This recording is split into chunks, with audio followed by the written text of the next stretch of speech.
Olá, boa noite. Eu sou a Lígia Petrucci, coordenadora do projeto Unimúsica, e eu estou aqui para dizer, da forma mais honesta, verdadeira e não protocolar, tá, que é uma alegria enorme, imensa, ter essas profissionais da comunicação aqui conosco hoje para o lançamento do Festival Forrobodó do Unimúsica 2020. Então, assim, muitíssimo obrigada mesmo por terem aceitado o nosso convite. Eu queria aproveitar para agradecer e apresentar também as minhas parceiras forrobodísticas, as curadoras, e que são também comunicadoras, que são responsáveis pela mediação do encontro dessa noite. A Ana Laura Freitas, jornalista da Rádio da Universidade, a Marta Schmidt, programadora musical da FM Cultura, e a Nani Rios, a Nani, que é jornalista, DJ e livreira da nossa querida Livraria Baleia, super conhecida aqui na cidade. Eu queria aproveitar também rapidinho para agradecer a turma dos bastidores, o Francisco Milanês, que é responsável pela transmissão, o João Vitor, meu colega no DDC, que vai ficar encarregado de passar para as mediadoras os comentários e as perguntas, e o Marcelo Freire, que fez aquelas lindas peças de divulgação que vocês viram. Tá? Então, é isso. A conversa agora é sobre música e a palavra é de vocês. Muito obrigada. Minha bebê acordou, gente, eu já volto. Isso sempre acontece, é um clássico, é a primeira coisa que eu tenho a dizer sobre música e maternidade, eu já volto. Tranquilo. Bem, eu vou pegar, então, a palavra música da Liginha, aproveitar para, com essa palavra, agradecer ela, que é sinônimo de música na universidade, aqui na cidade, e agradecer ao Unimúsica e à Universidade Pública, Viva a Universidade Pública, que oportuniza um encontro como esse. E eu estou gigantescamente honrada por estar figurando aqui nesse mosaico de telinhas com mulheres que eu admiro muito e respeito o trabalho e acompanho o trabalho, que é referência para mim aqui na rádio da Universidade Federal do Rio Grande do Sul. E a gente decidiu não fazer uma apresentação de biografias formais das nossas convidadas, e sim pegar essa palavra música e fazer ela rodar nessas telinhas, para ouvir vocês de como a música entra na vida de vocês, né, como cruza o caminho de vocês e como se constrói essa relação profissional com ela. E eu não tenho muita criatividade, eu vou por ordem alfabética, vocês me desculpem, e vou começar convidando, então, a Camila Fresca, jornalista especializada nessa tradição da chamada música clássica, música de concerto. Camila, tu poderias começar, por favor? Posso sim. Bom, como a música entrou na minha vida e como é que ela virou minha atividade profissional? É isso, vou tentar bem resumidamente. Eu estudei música desde a infância, né? Estudei piano, estudei canto, estudei violino principalmente. Fiquei por um tempo sem saber, demorei para saber que ia ser jornalista e não que eu não ia atuar profissionalmente com música, mas também gostava muito de escrever, e aí os caminhos da vida foram me levando para o jornalismo. Achei que, na verdade, ia fazer pesquisa em música, o que eu faço também, mas eu achei que eu ia, apesar de fazer jornalismo, eu achei que eu ia terminar a faculdade e não ia exercer. Mas quando eu acabei de terminar a faculdade, eu fui convidada pelo Nelson Kunze da revista Concerto para passar a escrever lá. E assim comecei a minha vida profissional há uns 15 anos, 16 anos. E, enfim, continuo colaborando com a Concerto, também escrevo para a Folha de São Paulo e gosto também do fato de só trabalhar com música clássica, que é aquilo que eu estudei, que eu me preparei a vida toda, então acho que é um privilégio num mercado que é muito pequeno, né, Então, eu poder trabalhar com isso e só com isso é uma grande coisa. E também é uma grande coisa que eu possa trabalhar também fazendo projetos, curadoria, né? Um outro lado, não só do jornalismo, mas também de colocar a criatividade, algumas ideias de coisas que eu acho que eu gostaria de fazer, ou que eu acho que devem até ser feitas, ter essa oportunidade de fazer. Então, atualmente eu trabalho com música o tempo todo, assim, dentro dessas linhas, né? Muito bem. Seguimos, então, Carol Anchieta, jornalista, assessora de diversidade da Secretaria Estadual de Cultura aqui do Rio Grande do Sul, especialista em arte de rua. Carol, olá. Tudo bem? Boa noite, obrigada pelo convite, estou honradíssima de estar aqui. Bom, a música para mim, a música é a rua. A minha formação como pessoa, como mulher negra e como jornalista é a cultura urbana, é o hip hop, então para mim a música sempre foi a rua, a rima, o beatbox, o scratch e os barulhos no chão dos b-boys, então para mim a música é muito a rua, assim. E ela me acompanhou, mas quem se forma através do hip hop, a música nunca vem sozinha, né? São 4 elementos, então a música ela constitui toda uma questão de ancestralidade.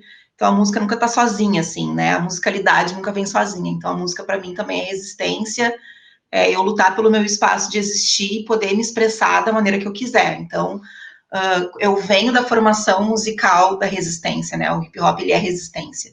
Então quando ele continuou no meu trabalho como jornalista, mesmo nos períodos em que eu não trabalhava diretamente com jornalismo cultural, no canal Futura ou no Projac eu me encontro com a Fátima, não trabalhava diretamente com isso, mas eu sempre dei um jeito da música estar ali junto, né, da música, da arte estar junto comigo nas pautas, enfim, nas construções. Quando eu voltei para o Rio Grande do Sul, depois de trabalhar um período no Rio de Janeiro, eu pude, então, finalmente poder exercer o jornalismo cultural de fato, então a música no meu trabalho continuou também, mesmo quando eu não falava especificamente de hip hop, essa relação continuou sendo de resistência, porque eu acredito que eu assumi um compromisso comigo mesma, como jornalista, que trata de música, que eu ia fortalecer e potencializar a música negra, a música da rua e a música dos artistas que não tem sempre o mesmo espaço nos grandes veículos. E eu acho que é muito potente esse momento que a gente está vivendo agora, como esse nosso encontro virtual, em que finalmente a gente consegue instrumentalizar e potencializar artistas para que eles não dependam somente das emissoras, que eles tenham outros caminhos para se fortalecer como empreendedores de arte e tenham um devido espaço merecedor, assim, que a gente não precise brigar nas reuniões de pauta para poder fortalecer os artistas, porque toda voz musical tem potência e tem valor, né? Desde o funk, do sertanejo, o trap, o rap, enfim, né? Então eu acho que toda voz musical tem valor, então é nesse lugar que eu me coloco como jornalista nessa relação com a música. Passo a palavra música, então, para Carol Zatti, jornalista e editora de cultura no Jornal do Comércio, e que também, como eu, tem uma longa e íntima história com o Unimúsica, né, Carol? Exatamente. Vocês estão me ouvindo bem, porque antes eu fiz um teste com o Francisco e não estava beleza, só para ter certeza. Exatamente, eu falar agora que eu fui ter uma trajetória profissional relacionada à música em função do Unimúsica, vai parecer que é rasgação e puxação de saco, mas quem estava no debate que foi feito na URGS, no Podjazz, como a Carol, que foi minha colega de mesa lá, a Liginha, acho que também estava lá, eu falei isso naquela ocasião, então eu vou começar respondendo a pergunta de trás para frente, porque quando a Ana me disse que esse ia ser o primeiro questionamento, eu fiquei tentando buscar minha primeira memória com música. E, gente, eu não tenho, assim, eu não tenho ninguém de músico na família. Na minha casa não se ouvia música, eu sou de uma família muito humilde, assim, a gente não tinha toca-disco em casa. E meu pai e minha mãe não tinham esse hábito, eles, hoje, o que eles ouvem é porque ou eu dou de presente, ou eu indico e chego para eles, assim, eu sou daqui do interior do Rio Grande do Sul. Eu entrei na faculdade de jornalismo querendo fazer política. Era assim, tudo que eu tenho é formação de cultura popular, o que eu sei de música era em função de rádio ou TV aberta, não tinha MTV na minha casa. Então, assim, muito pelos amigos já numa fase em adolescente, então fiquei procurando uma lembrança de infância relacionada à música, realmente é bem difícil, assim. Eu lembro de ter manejado um LP do Caetano na vida, aquele que ele tinha o batom na capa, que o meu irmão comprou, porque eu sou temporona, então o meu irmão, quando ele já fazia faculdade, trabalhava ao mesmo tempo, ele comprou o som aquele que dava para tu gravar a fitinha cassete, inclusive foram... E eu tinha que mexer naquele aparelho meio escondido, ainda por cima, eu era pequena, né, não tinha essa liberdade. Então, assim, realmente, ter acabado indo para o jornalismo cultural foi em função do Unimúsica, porque eu fui bolsista do Departamento de Difusão Cultural da URGS, e foi ali que eu fui traçando esse caminho mais para o cinema e para a música, que é as áreas que eu mais escrevo hoje em dia, né? Eu fiz alguma trajetória também como assessora de imprensa na área cultural, e alguma das meninas que estão aqui eu conheço também em função disso, já me relacionei em função disso, outras colegas de júris e coisas parecidas, mas realmente foi em função desse estágio que eu nem era bolsista eu era bolsista de jornalismo, era uma outra pessoa que era minha chefe, não era a Liginha, mas eu fui ter um pouquinho, lidar com os músicos, fazer essa redação sobre música, realmente nesse meu estágio, que foi em 2004. Me formei em 2006, e foi determinante, assim, eu há 11 anos faço exclusivamente jornalismo cultural. Os 3 primeiros anos, antes de eu entrar no Jornal do Comércio, fazia um pouco de tudo, mas os últimos 11 anos é exclusivamente jornalismo cultural, e foi ali no DDC que eu comecei a trilhar. A inesquecível série Piano e Voz, né? Não é por acaso que a pessoa espetacular se dedicar à música. Marília Faix, jornalista de múltiplas atuações, né? E diretora da Lampeja Música, por favor.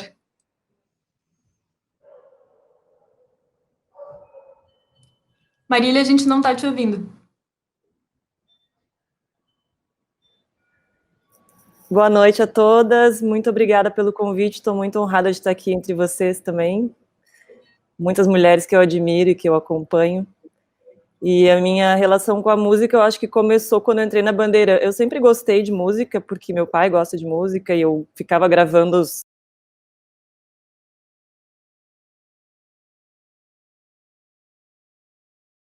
e tal. E aí, quando eu entrei na Bandeirantes, eu entrei na Band FM, mas eu fiquei amiga da menina que cuidava da discoteca da Ipanema. E aí eu ia lá, tipo, todo dia pegar um disco para gravar, para levar para casa. Ela me emprestava, né? Eu levava, gravava, trazia de volta. Era na época que o CD estava bem forte, a discoteca da Ipanema era um sonho.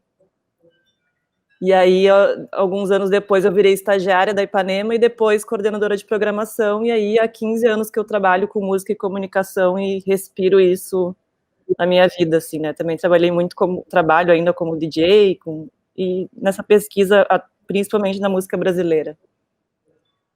E é isso. Acho que também falando do fato de ser mulher nessa área, assim, né? É um pouco...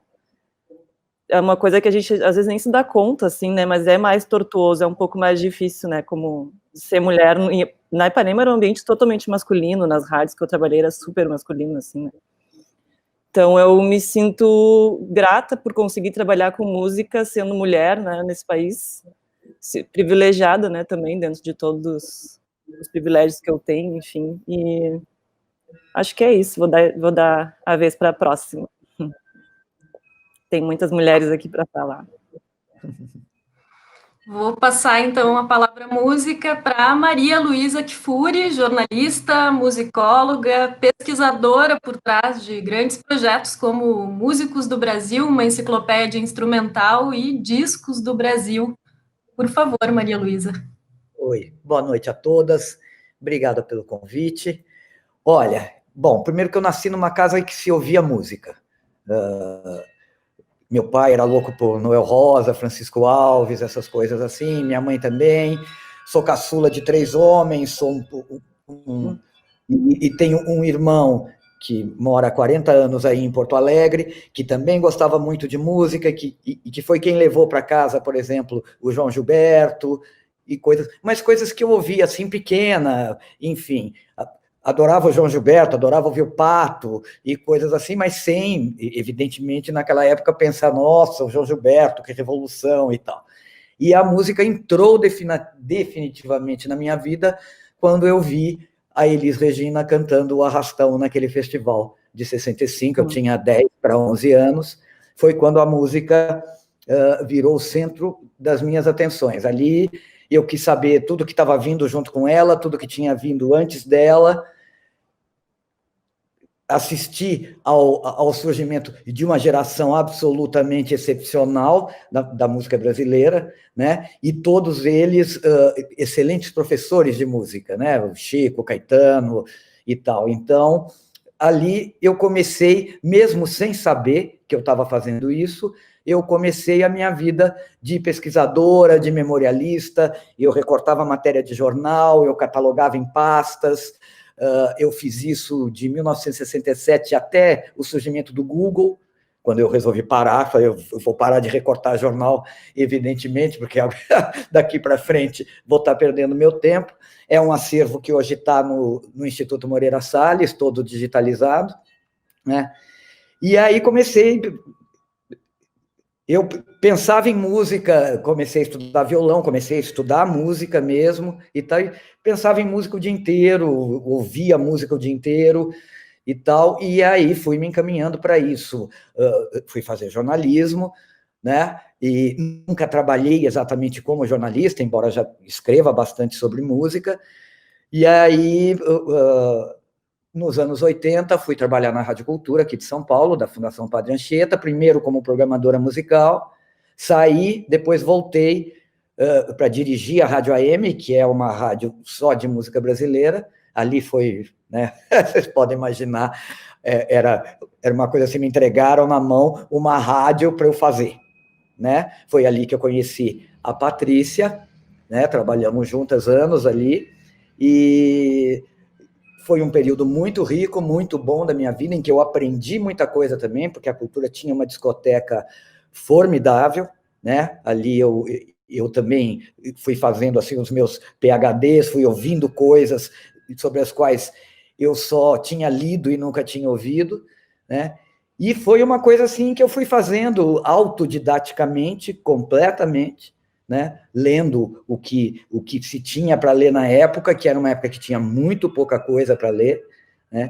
E fui me especializando nisso, e quando saí da Rádio Cultura, resolvi, me dei a tarefa hercúlea de catalogar a minha discoteca, né? E aí quis fazer uma catalogação que contemplasse os músicos que tocam no disco, então não era só o disco da Elis, era o disco da Elis com o que cada um estava tocando, que instrumento estava tocando, em que faixa estava tocando e tudo mais, até que isso eu comecei a fazer, ainda não tinha internet, até a hora que apareceu a internet e que eu resolvi compartilhar e fazer um site, né, que é o Discos do Brasil, que eu acho que é o grande trabalho da minha vida e que eu continuo fazendo até hoje, que não é a discoteca, a discografia brasileira, é uma discografia brasileira com o meu recorte, são os discos que eu tenho, são os discos que eu compro, né? Mesmo quando eu recebo um disco de alguém, esse alguém está sempre advertido que me mandar o disco não é garantia de entrar no site, eu ouço o disco e sempre me pergunto, eu compraria esse disco? Se a resposta for não, o disco não vai para o site, né? E é uma coisa que me dá muito trabalho, né?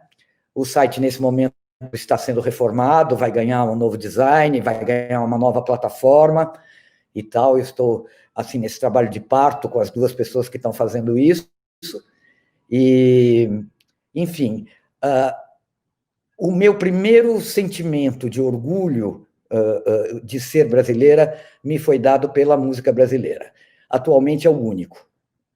Então, a música é uma coisa que permeia a minha vida desde que eu tenho 10, 11 anos de idade. E eu já tenho 66. Então, ela, né, já podia até estar me aposentando dela, mas não quero.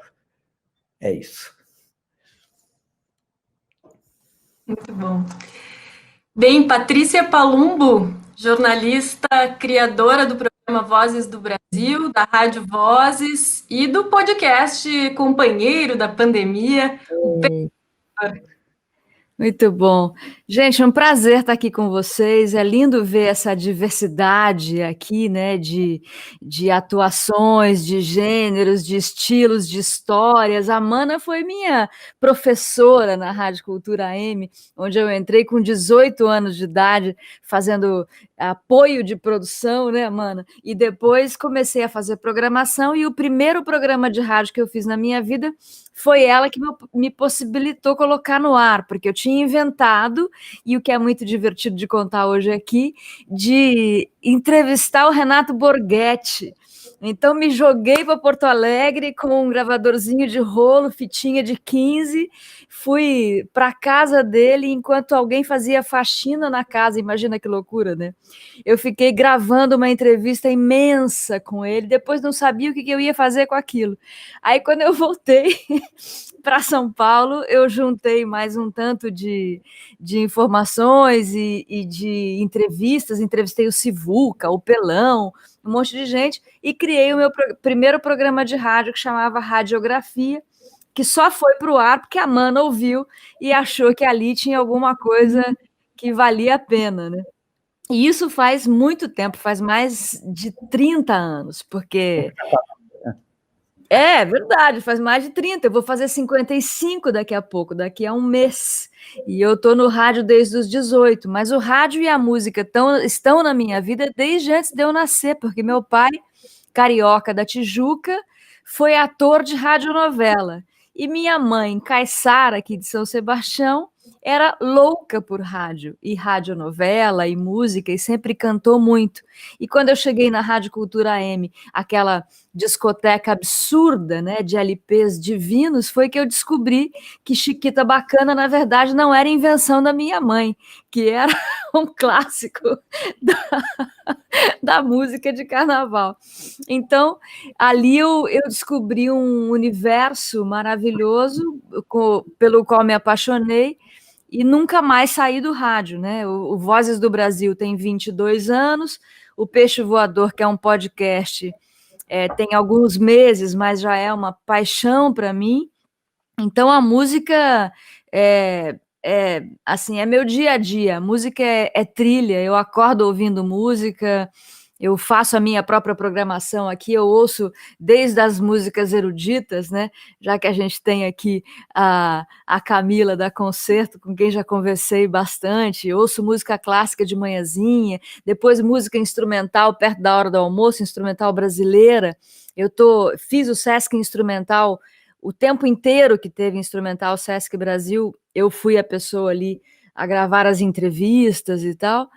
Então é o dia inteiro, o tempo todo, leitura sobre música, curadoria, consultoria, fiz a Rádio Vozes, sou do Radialivres, que é uma turma aí de radialistas de música, né? Eu, Marta, Marília, somos dessa gangue aí. Então, muito feliz, Lígia, muito obrigada pelo convite. Finalmente, né, está rolando alguma coisa, e muito feliz, realmente, de estar vendo aqui essa diversidade, sabe? Não só na programação, que está linda, a programação musical do festival está incrível, como também ver essa diversidade aqui, nesse nosso encontro. Feliz da vida. Algumas que eu não conhecia e que estou adorando, estou curiosíssima para saber mais. É isso, muito obrigada. Que lindo mosaico mesmo, né? Eu acho que a Rosa nos roubou com todo o direito, né? A Roberta. Então, vou convidar as minhas colegas mediadoras também, a Nani e a Marta, para colocarem as suas vozes aqui. É um prazer estar aqui participando junto com vocês. Eu até escrevi, não me belisquem para eu não acordar, porque é um sonho mesmo, né? Que eu acho que até essa pandemia está proporcionando esses encontros que talvez não fosse possível, né? A gente se encontrar todas assim, podendo falar de música e com essa programação maravilhosa aí, de uma semana, com 25, né, mulheres instrumentistas. Então, e acompanho o trabalho, né, de vocês, me inspiram muito, né? E eu queria começar falando jogando assim com a Maria Luísa, sobre essa importância, né, do trabalho da Maria Luísa nessa construção da memória da música brasileira, né? Todo mundo, eu acho que faz isso, né? Mas eu acho que essa dedicação, assim, e não só para quem é programador, né, de rádio, que tu quer saber onde é que o Mauro Senise tocou, e se tu entra lá nos discos do Brasil, tu vai encontrar, né? Ou o Pedrinho Figueiredo, que está aqui, já está nos acompanhando, mandou recado aqui. Tu vai achar e fazer esse cruzamento e lá na fonte, né? E continua fazendo.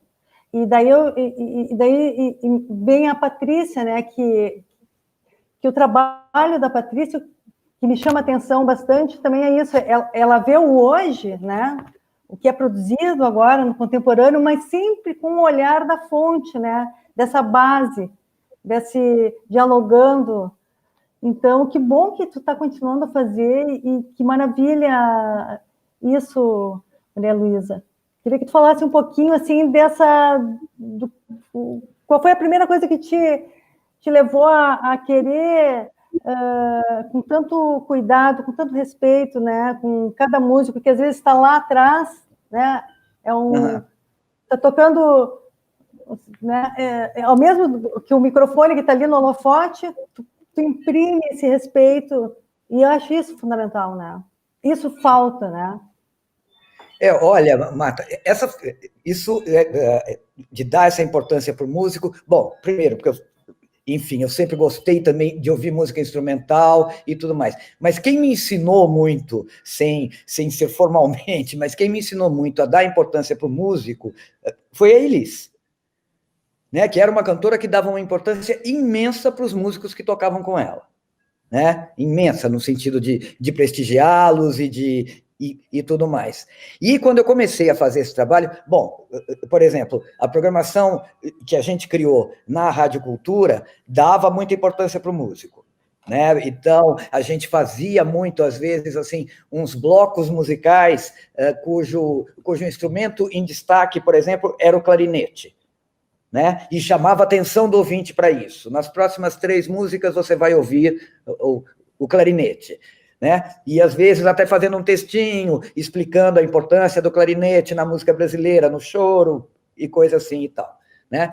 Eu comecei a fazer essa catalogação dos meus discos, era uma ego trip minha, porque eu já tinha muito disco na época, e eu estava perdendo o que eu tinha.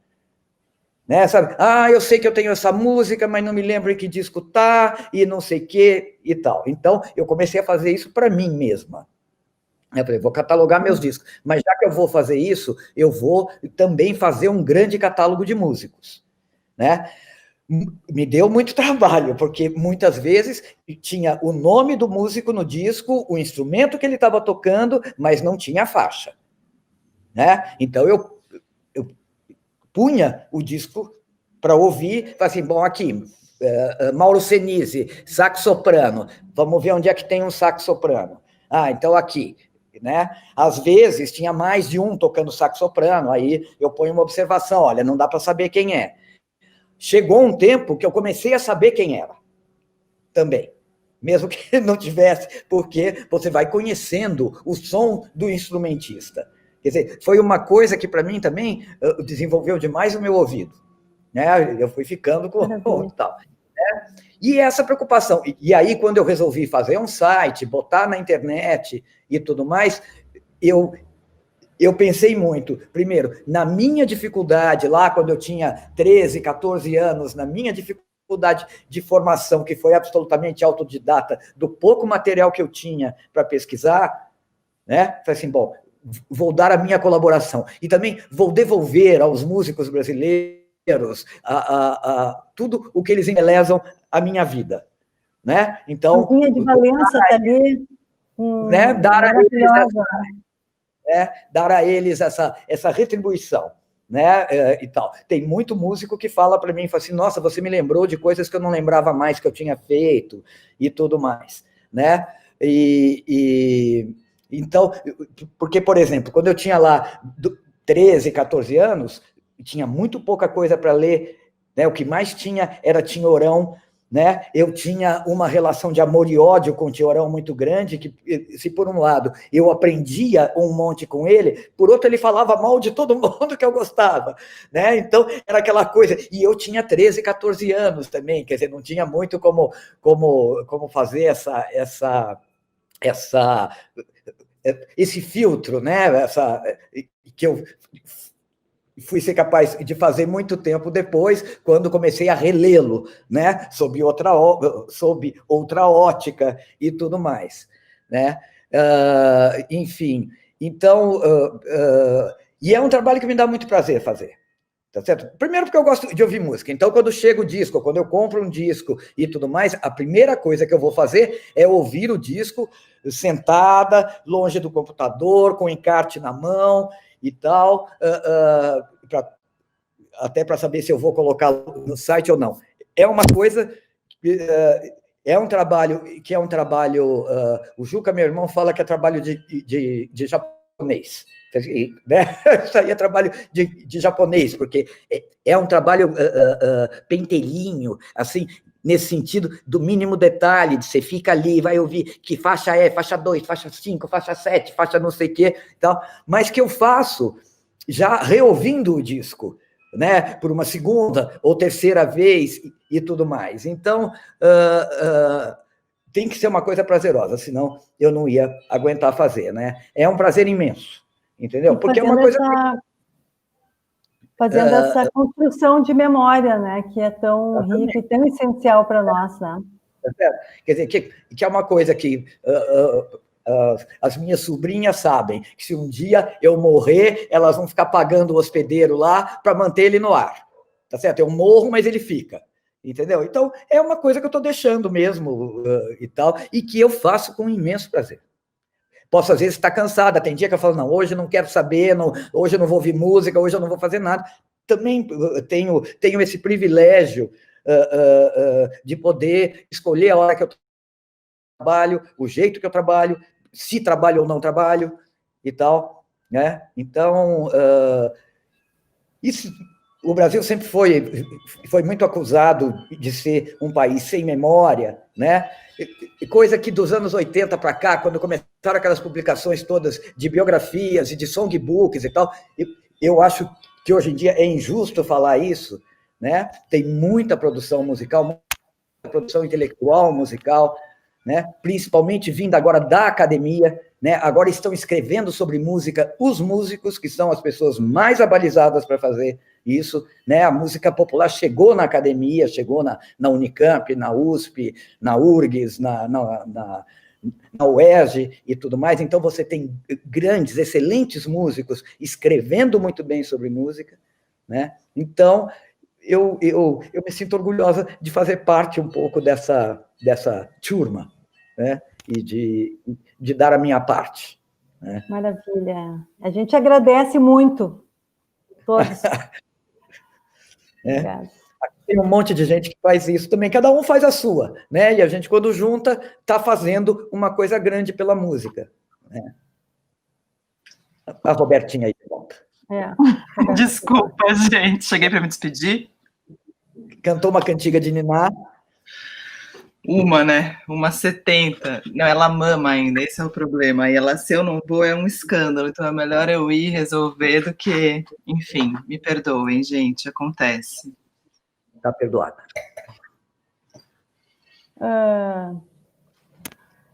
A gente podia... Martinelli, Roberta, o início da nossa conversa foi a gente não apresentou, cada uma se apresentou e disse como a música chegou na sua vida, como é que despertou, né? Quando é que deu aquele clique, né? E falar um pouquinho do teu trabalho, para se apresentar para quem está nos assistindo. Eu sou a Roberta Martinelli, desculpem o atraso.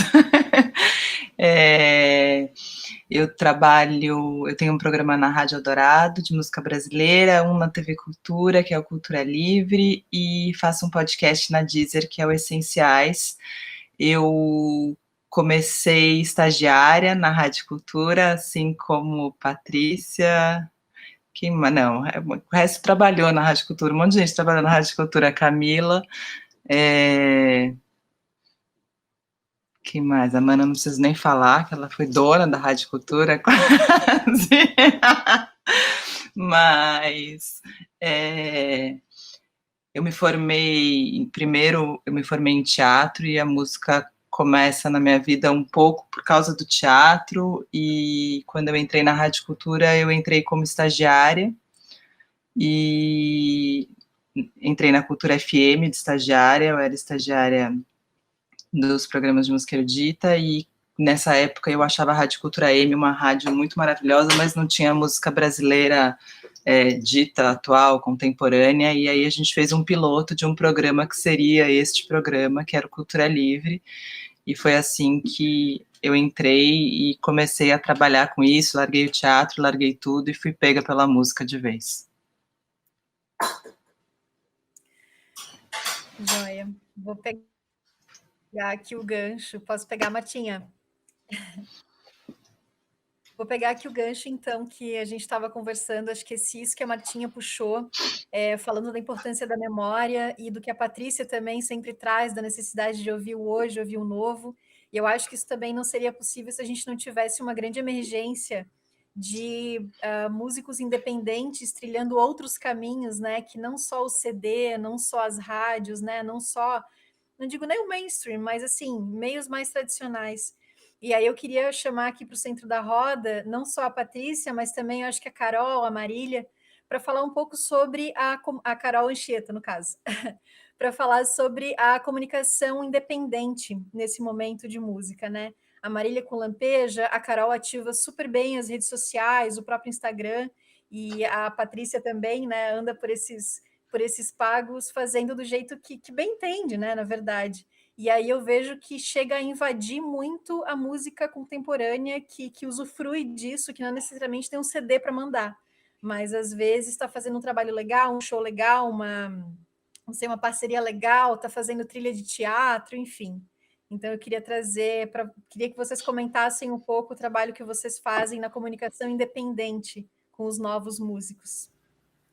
Eu gostei muito de você, Nani, gostei muito de você falar assim, como bem entende, né? Porque no fim das contas, essa coisa de fazer o jornalismo independente, o jornalismo ou o rádio, né, independente, foi uma necessidade, pelo menos para mim, que começou a aparecer muito cedo, muito... quando eu estava na Cultura M, né, porque eu estava, afinal de contas, com uma rádio que transmitia em ondas curtas para o Brasil inteiro, foi um outro momento, né, a rádio, quando eu estava lá programando junto com a Mana, a Roberta falou que naquele momento que ela entrou não tocava música contemporânea. Eu lembro quando a Mana era minha diretora e a gente fazia a programação musical, foi quando Cássia Eller pintou e a gente tinha discussões incríveis a respeito do que podia, o que era para tocar, o que não era para tocar. E aí, muitos anos depois de ter passado uns 20 anos em FM, Eldorado e aqui em São Sebastião também, em outros lugares, eu senti necessidade de ter uma independência mesmo, e fui experimentar isso de rádio web, né?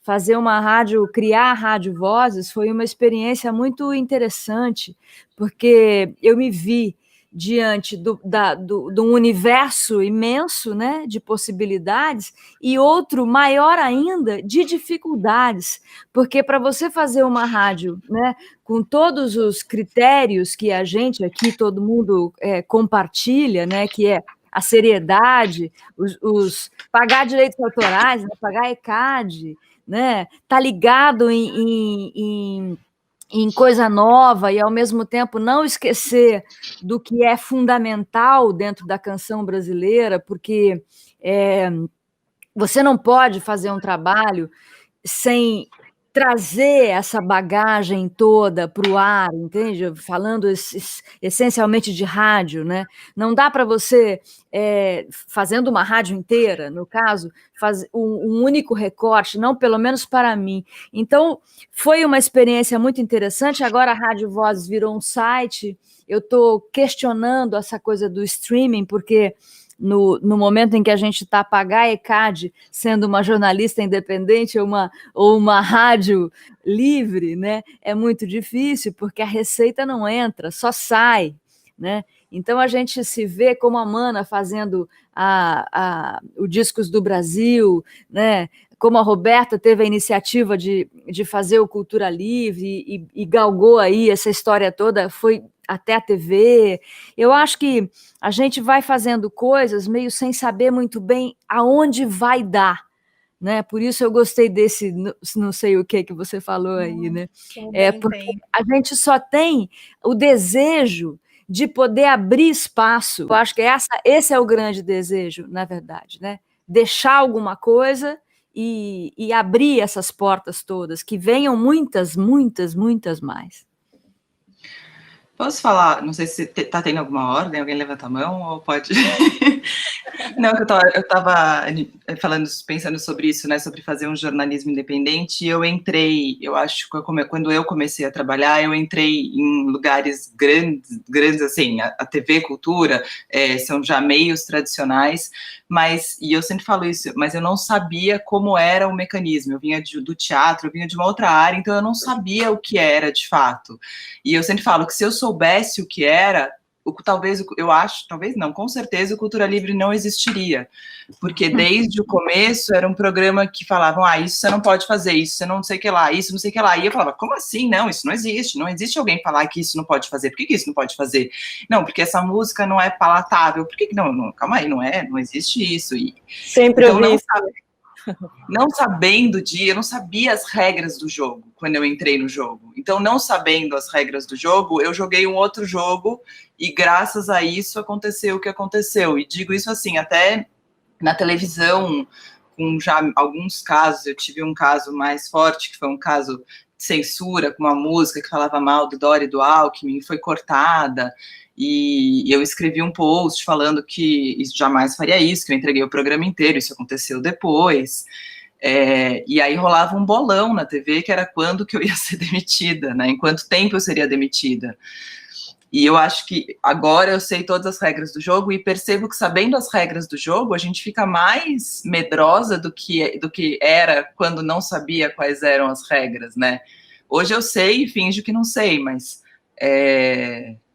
porque é mais seguro fingir que não sabe nesse sentido. Mas olha, mesmo sabendo, a gente não pode perder esse desejo, sim, porque o propósito é esse, né? O propósito da gente que está aqui, se a gente enfrenta tantas dificuldades, se a gente é mulher e entra nessa onda, desculpa o palavrão, mas assim, pernáquio, sabe, para as regras do jogo. Vamos em frente, porque se você jogar o jogo, claro, você ganha, entendeu? Então tá tudo certo, é isso aí mesmo, é bola para frente. Mas eu fui privilegiada nesse sentido de poder permanecer no jogo, mesmo não jogando as regras dele, porque eu acho que no meio do caminho muitas mulheres ficaram que não param as regras do jogo. É isso que é o mais difícil, assim, como acabar com as regras erradas do jogo, né? Ou com as regras que atrapalham o de se jogar bem.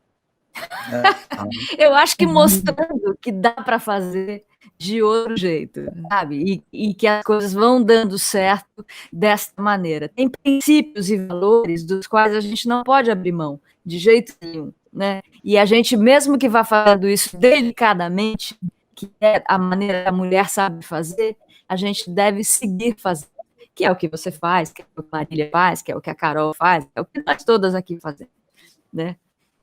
Quando eu comecei a dirigir a Rádio AM lá, eu tinha 30 e poucos anos, eu entrei para dirigir uma rádio que estava há 10 meses sem direção, então eu encontrei um monte de trabalhando, mas era assim, era um arquipélago cujas ilhas não se comunicavam, né? E tinha gente trabalhando lá que tinha de rádio mais do que eu tinha de vida, né? E uma mulher, né? O que eu enfrentei ali, principalmente da área técnica, assim, de boicote ao trabalho, quer dizer, quando a nova programação estreou, tinha técnico que punha 2 músicas no ar ao mesmo tempo.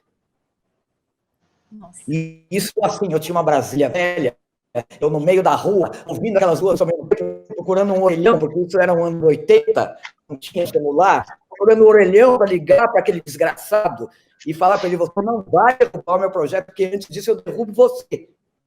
Né? Então, foi uma coisa, a Patrícia acompanhou muito e tal. Isso, quer dizer, tinha toda uma estrutura de uma fundação ligada ao governo, né? Pegando uma fase privilegiada em que o presidente daquela fundação era um homem do ramo, que foi uma coisa rara naquela fundação, então, e era um cara de cabeça aberta, mas que muitas vezes queria e que eu fizesse um tour pela administração. Você nunca vem tomar um uísque com a gente no fim da tarde, você e tal. E eu falava, meu, você me chamou para fazer uma rádio, não foi? Você está gostando dela? Tô. Então, para ir lá, fazer um tititi político na administração, eu quero um adicional de salário. Certo? Não, essa é a história, né? Eu estou lá trabalhando, eu trabalhava 14, 15 horas por dia, e ia lá tomar um uísque, entendeu? Com um monte de gente que não... com quem eu não tinha muito a ver e tudo mais, né? Mas então, tinha essa dificuldade, porque olhavam para mim, aqueles homens da técnica, alguns doutores, bem mais velhos e tal, olhavam e falavam assim, mas o que é isso? Né? Sabe? E aí, coisas assim, olha, é para tocar a música ao fim. Não é para tirar a música antes da última nota, do último compasso. Aí você respira e põe a outra. Então, e que, olha, mas custou para os caras entenderem, custou um tempo para entender que ou ia mandar direito, eu tive que mandar um monte, em um ano eu mandei 13 pessoas embora. Quer dizer, chamava, dizia, olha, estou percebendo o que você está fazendo, estou vendo tudo, estou te dando uma chance de trabalhar direito. Você está avisado. Ou avisada. Tinha algumas também que e tal. Né? Mas eu tenho certeza que, mesmo tendo a idade que eu tinha, se eu fosse homem, teria sido muito mais fácil. Sem dúvida nenhuma. Né? Porque era sabe, rolava um machismo ali, uma coisa assim, mas quem é essa tipinha? Né? Eu imagino. Carol, você quer comentar a história ali que você levantou a mão? Quero. Tu me chamou ali no começo, né? Então, eu venho do jornalismo independente, né? Eu, no começo da carreira, nem sei se era carreira já, na faculdade, eu fui fanzineira de hip hop, né? Eu peguei no laboratório da faculdade, criei um fanzine que circulou o país. E foi muito legal, porque na época acho que tinham poucos fanzines de hip hop, então eu fiz ele grandão, assim, era muito legal o Zine RS, as bandas levavam. Aí chegou no TUS, eu fui jurada do TUS, assim, sem nem saber como ele chegou em São Paulo. Um amigo ligou, Carol, tem um cara aqui distribuindo teu fanzine na porta do evento. Eu falei, como assim?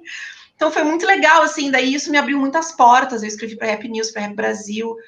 Então eram os principais revistas de hip hop do país na época, nos anos 90. Então o jornalismo independente me levou, né, começou a minha carreira como jornalista.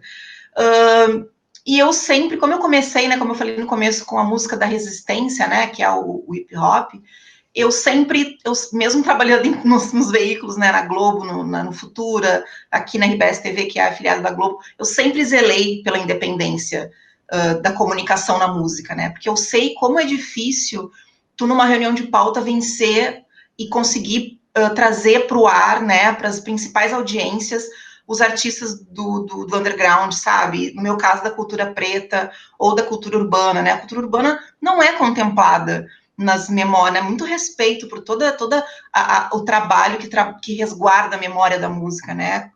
Eu respeito completamente, não questiono as presenças, eu questiono as ausências, né? Todas as memórias de anos 60, anos 70, não me contemplo como mulher negra que vive a cultura num país, né? Então, Onde é que estão os grandes nomes que construíram o cenário do hip hop? Onde é que estão as mulheres negras da música da Bahia, né? Quem é que ganha dinheiro com a música da Bahia hoje? Quem são as mulheres que ganham dinheiro com a música preta na Bahia? Música preta na Bahia. Então, assim, eu sempre zelei pela independência, porque se a gente depender da comunicação mainstream, a gente nunca vai estar, né? A gente nunca vai ser contemplada, falando no caso de mulheres negras na música, né? Nosso recorte aqui é pensar mulheres. Então, mesmo quando eu estava ali na principal audiência, trabalhando, né, com a minha cara ali, com o meu trabalho, eu sempre zelava para que aqueles músicos ou aquelas instrumentistas, enfim, que aqueles artistas conseguissem, de alguma outra forma, não necessitar da imprensa, sabe? Porque eu acho que tudo que é independente em relação à cultura no Brasil tem um valor, assim, um puta valor, sabe? Porque é inadmissível, eu acho que é inadmissível que em 2020 a imprensa não reconheça o seu papel social importante quando assume a cultura e a arte como conhecimento, né, como necessidade de conhecimento. Assim, é sempre ali um quadrinho pequeno, é sempre, né, ou a gente depende dos canais de assinatura, ou, então assim, estamos legal, não precisa mais. Agora, quando eu estava no período de RBS, que a gente estava, né, 80% da audiência aqui no estado, tinha artista que nem queria mais dar entrevista, não faz questão. E vou te dizer que às vezes eu gostava, porque eu achava incrível os artistas que conseguem se instrumentalizar e conseguir potencializar a gestão da sua carreira e conseguir fazer a sua própria comunicação. Eu acho isso genuíno num grau, assim, sabe? Eu acho que a gente consegue ter muito mais vozes genuínas do que uma voz que vai correr o risco de ser podada, de ser... Né? E não é uma questão que recai a uma emissora, são todas. Qual emissora que não fica com 2 pés atrás quando entra um MC no estúdio? Qual emissora que se caga de medo quando convida algum dos integrantes do Racionais? Que não, poucos vão, né? E com razão, porque corre um risco muito grande de ser podado, de receber umas perguntas. São poucos os jornalistas que se dão o trabalho, assim, de sentar e escutar a música preta e entender ela na sua essência, para que não venha com perguntas esdrúxulas, todas baseadas no olhar do colonizador racista, sabe? Porque toda música preta recai sobre o olhar colonizador do racismo. E a gente fica respondendo as mesmas perguntas sempre, e na música é assim também, né? Então, eu agradeço às deusas que hoje os artistas conseguem não depender. Respeito todos os colegas, obviamente, que trabalham com música nas emissoras, não recai sobre os colegas, né? Recai sobre toda essa estrutura racista que recai na música e que acaba, então, desmerecendo essa comunicação que os artistas poderiam ter. Então, assim, eu acho incrível que os artistas hoje não necessitem mais, é legal, é massa, mas que não seja uma necessidade depender dos veículos para se comunicar. Muito bom, Carol. Antes de passar para a Marília, eu queria só compartilhar uma experiência que eu e a Carol vivemos juntas num canal de TV local aqui, e que tem um dado muito interessante sobre essa época, que a gente colocou muita gente não mainstream naquele canal, que era mainstream, né? A antiga TV Octo, também da RBS. Não à toa o canal durou nada, né? Durou 10 meses, acabaram com a nossa festa. Só que tinha uma coisa muito interessante que para a gente fazia todo sentido e era de muita valia ter uma pessoa como a Carol convidando as pessoas para estar ali no estúdio. Se não fosse a Carol convidar, muita gente realmente não ia. E eu acho que a gente fez 10 meses de programação assim, ó, se tem um trabalho que eu tenho orgulho hoje em dia, e eu acho que a Carol também tem, é aquele trabalho de diversidade que a gente fez em Octo, né, Carol? Então eu acho que não só ter esse recorte em meio aos convidados, né? Acho que a preocupação com diversidade é uma coisa que ela precisa ser integral, né? Ela é uma coisa sistêmica. E eu acho que ter também pessoas negras e oriundas de periferia e vários recortes também no corpo de jornalistas que faça com que aqueles convidados se sintam à vontade, minimamente ambientados e em casa, isso também faz toda a diferença, né, Carol? Não sei o que tu guarda assim de lembrança dessa época que faz tanto tempo, foi 2016. Faz um tempo, né? Eu gostava muito desse espaço de poder falar com todos os tipos de perfis da arte, assim, né? E exatamente como tu falou, assim, tinha artistas que não iriam se eu não tivesse convidado, o que comprova, né? Não é comprova, né? A gente não pode trabalhar com esses números assim tão exatos, mas que fortalece o que eu acabei de falar, assim, as pessoas têm receio, os artistas têm receio das emissoras, né? Então, E é muito triste, eu, se eu fosse diretora, mas assim, que tudo é Ibope, né? O que mede o Ibope? Dinheiro, sabe? E eu até entendo, entendeu? O medidor das emissoras ainda é o Ibope, sabe? Mas a que custo, né? Qual o compromisso das emissoras com a arte quando abre mão da forma genuína de tratar a cultura, quando o único medidor é esse, assim. Então não tem compromisso nenhum com a cultura, porque senão a gente vai ficar sempre mostrando o mainstream e vai ficar a vida toda as pessoas só conhecendo aquilo.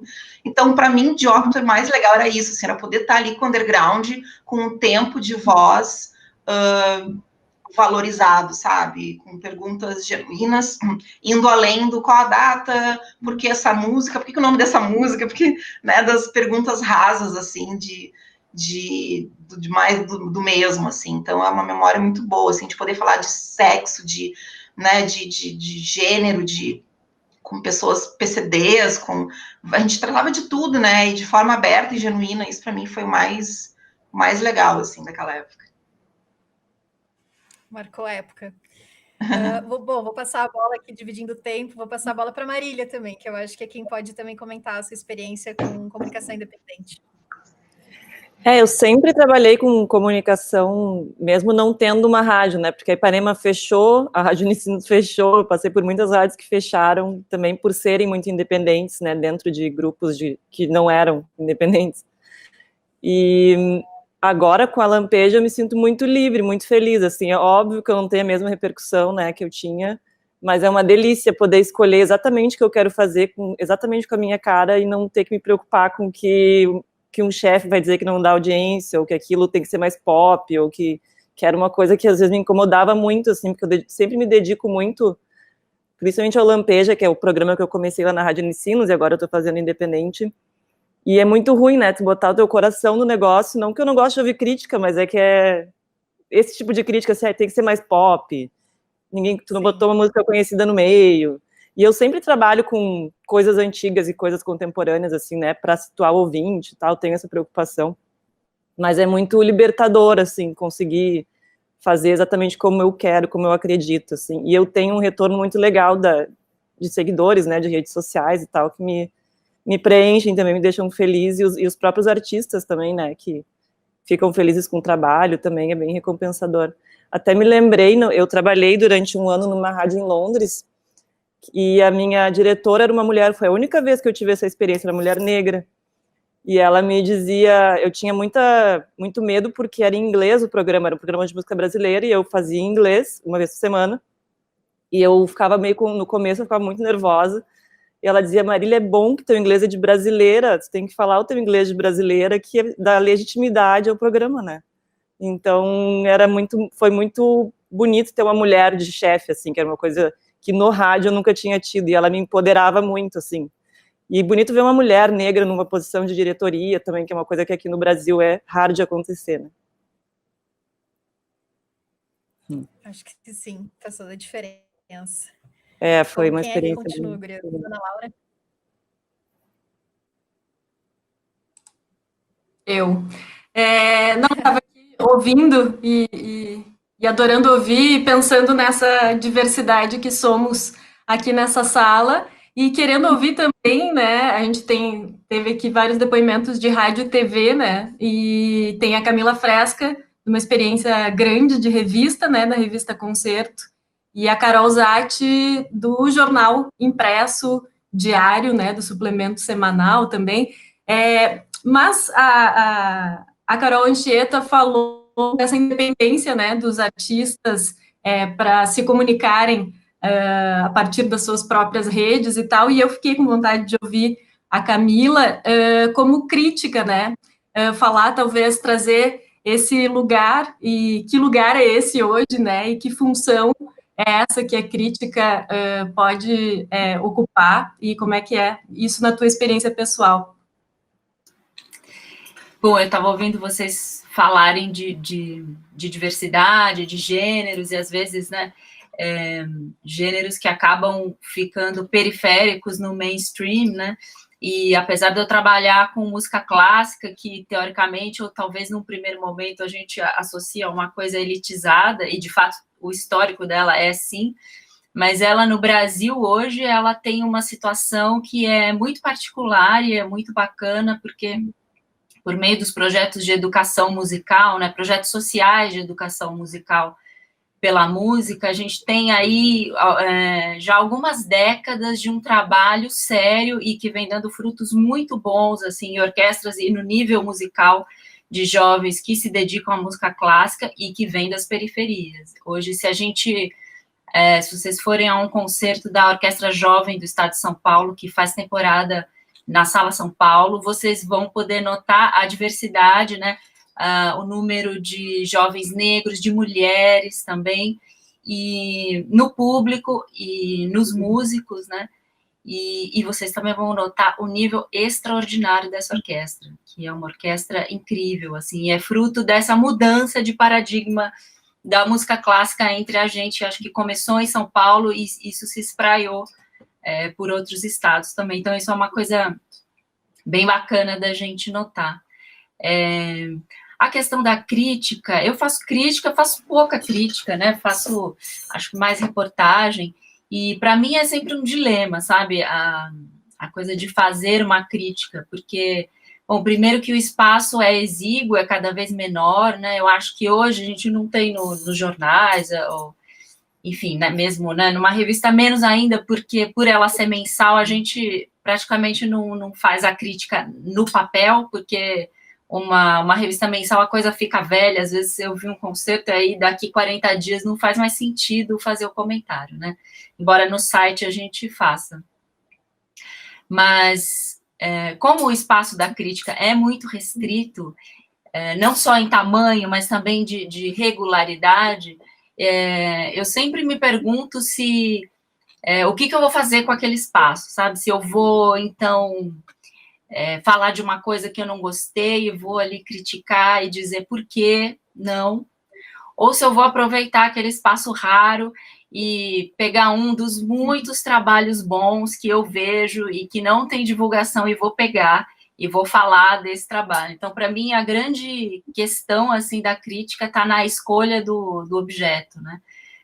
Porque, quer dizer, mesmo na Folha de São Paulo, eu sou colaboradora, não sou aquele crítico que é designado para ir ver o concerto tal e qual e falar. Então, quando eu vou fazer, geralmente é uma pauta que eu propus, né?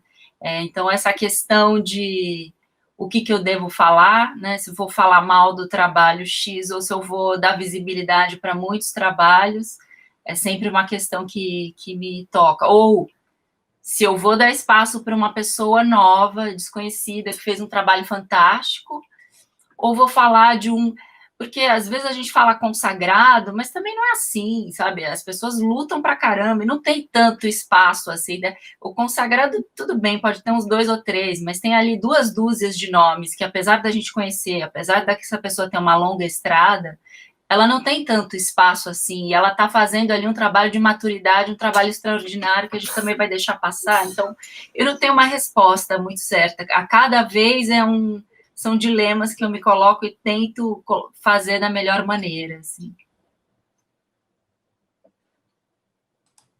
Eu acho que várias questões vão surgindo e a gente pode ir depois recuperando elas também, mas para ninguém ficar quieto muito tempo, Carol Zatti, conta um pouco para a gente da experiência do Jornal Diário como editora, né? Eu sei que antes a Carol Anchieta também falou alguma coisa de disputa de pauta e tal, e tu já concordou corporalmente. Conta um pouco dessa experiência editando, qual o lugar da música, né, na editora de cultura, do Jornal Diário, do suplemento semanal. É o seguinte, eu fiquei pensando sobre isso em uma expressão que a Roberta Martinelli usou sobre as regras do jogo, né? A gente fingir que não sabe quais são essas regras, porque são regras, a gente está dentro de um veículo e são coisas muito veladas. Será que pode? Será que não pode? Então, assim, todas as vezes que eu tive um poder de decisão sobre o que pautar, eu fiz, não pensei se podia ou não podia. Depois de publicado, a gente vê o que acontece, entendeu? E tem dado certo, sabe? Eu estou editora editora de cultura há um mês, eu acho. Na prática, mais tempo, mas, assim, ser reconhecida é um pouco complicado, e de 2015 para cá, só na tesoura, né? Cortando gente, cortando página para cultura. Então, assim, o universo de São Paulo, para a gente aqui em Porto Alegre, espaço para cultura, se para vocês está ficando ruim, imagina que a gente aqui é quase nulo. Está bem complicado. Então, realmente, caminho é rede social e modos independentes de fazer e de tu chegar no teu público, no teu nicho, né? E eu concordo também com o que a Camila falou, dessa coisa do espaço da crítica tá restrito. Para que tu já não tem o espaço? Para que tu vai gastar aquele espaço ali, se quando, na verdade, se alguém for te ler, o que tu serve é como uma indicação, é mostrar um caminho, mostrar para alguém conhecer alguma coisa, se não conhece. Assim, eu fiz algumas anotações aqui da fala das colegas, porque eu também entendo que cultura e arte é um campo do conhecimento. Por isso que o nosso governo quer acabar com tudo isso. Então, assim, vamos indicar, vamos mostrar. Nesse meu exercício de pauteira, que eu já exerço há muito tempo, mas às vezes a palavra final não era minha, né? Eu tenho esse norte, assim, quem é que precisa do espaço? Quem é que já está com o teatro lotado? Quem é o artista local daqui que fala sobre as nossas identidades? Vamos diversificar, não precisam ser sempre os mesmos.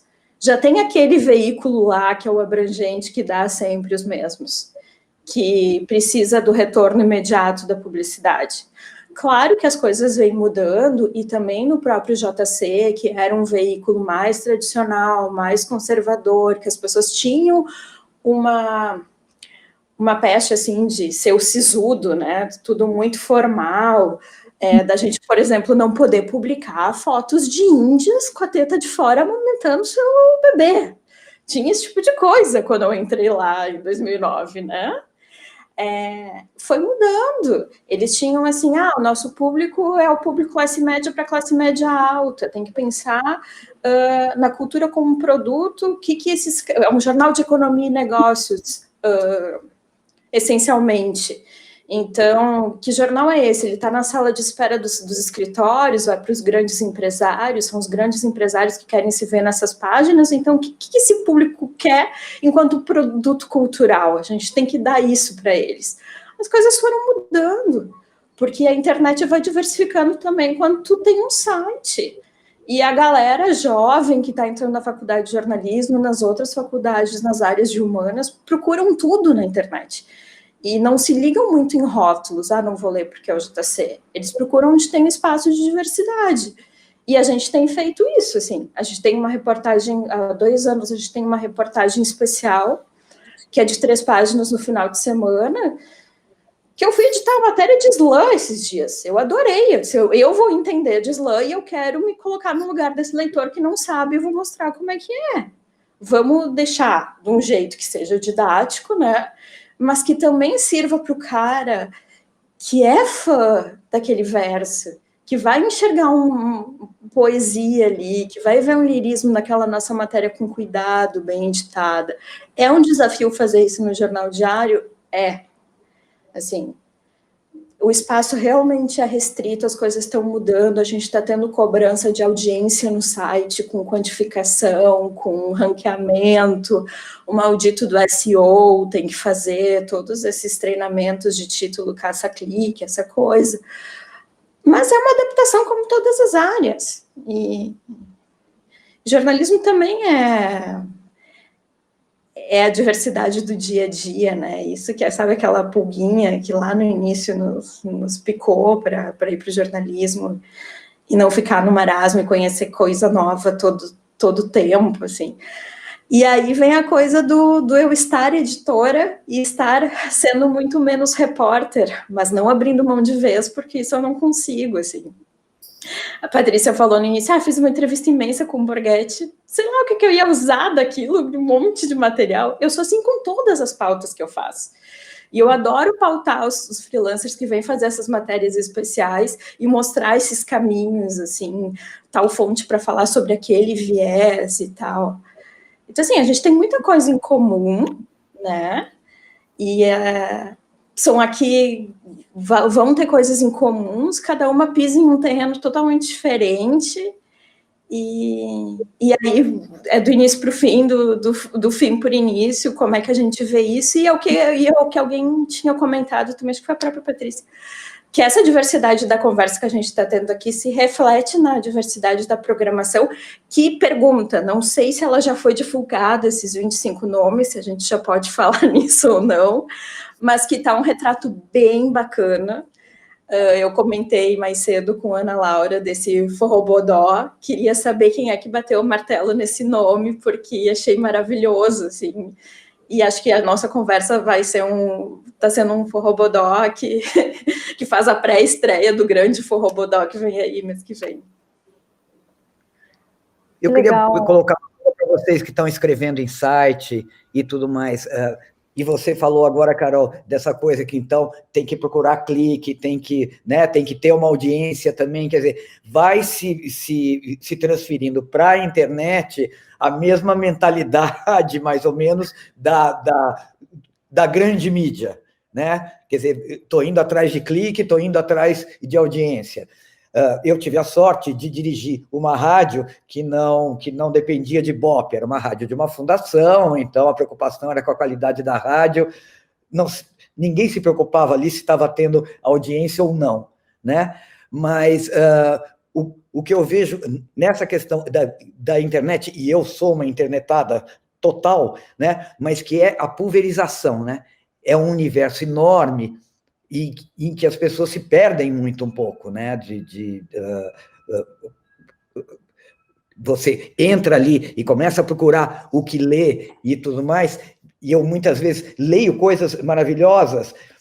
Eu já escrevi muito para a internet e escrevia sobre a produção musical independente, foi a condição que eu pus para aceitar escrever, e escrevia sempre também falando bem, assim, não vou perder meu tempo, gastar o meu tempo e a minha escrita falando mal, né? O que eu acho ruim não merece destaque, então não vou falar, não vou perder tempo com isso. Sempre tive horror disso, quer dizer, quando os jornais davam mais espaço para a produção cultural, de uma maneira geral, o que tinha era gente grosseira falando mal para causar, né?